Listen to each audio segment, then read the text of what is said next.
Hey friends, it's Dr. Rose, the Primal Professor, and welcome back to Real Life Wednesday, where we tackle real world challenges you're facing living a low carb lifestyle.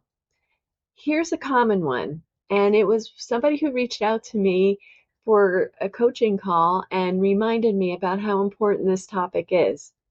You cut carbs, you go keto or carnivore, you're feeling amazing, then your doctor calls and says your cholesterol's up. It happens. See, what happens when you lose weight quickly is your body has to mobilize all that stored fat, and that fat has to travel through your bloodstream, and it is carried on your lipoproteins, specifically your LDL. So in the short term, your cholesterol panel may look worse, even though your health is improving.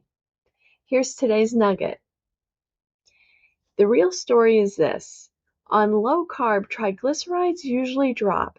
HDLs, which is the good cholesterol, goes up, and your triglyceride to HDL ratio improves. That is an excellent predictor of heart health when you compare that to total cholesterol alone.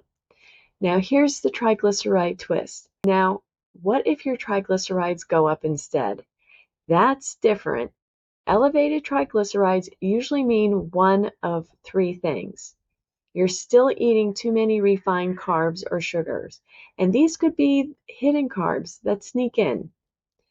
2, your alcohol intake is pushing your triglycerides higher, or your labs were drawn while you weren't fully fasted. Triglycerides can spike even if you have food within 8 to 12 hours before the test. If your triglycerides stay high, double check your diet for hidden carbs. That's the first thing I would do. Cut back on alcohol and make sure you're fasting before labs, no less than 12 hours.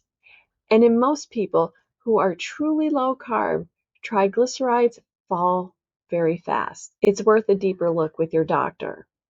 So I've seen clients panic when an LDL crept up 20 points, but their triglycerides were cut in half and their HDL shot up. That's not a warning sign. That's progress. That means you're healing and you're reversing your metabolic disease. On the flip side, I've seen triglycerides rise in someone who thought they were strict keto, only to find out their favorite creamer or their weekend wines were sneaking in. You have to fix the inputs, and the numbers will follow. So don't panic over a single lab result. Look at the whole picture, especially triglycerides, HDL, and your triglyceride to HDL ratio. And always go over these results with your doctor. And if you want a step-by-step guide on what markers to track and how to interpret them, I break this down in my ebook, Keto Made Simple, and the link is below in the description. So that's your Real Life Wednesday. Remember, one bad number doesn't tell the whole story. Context does. I'll see you tomorrow in the next video.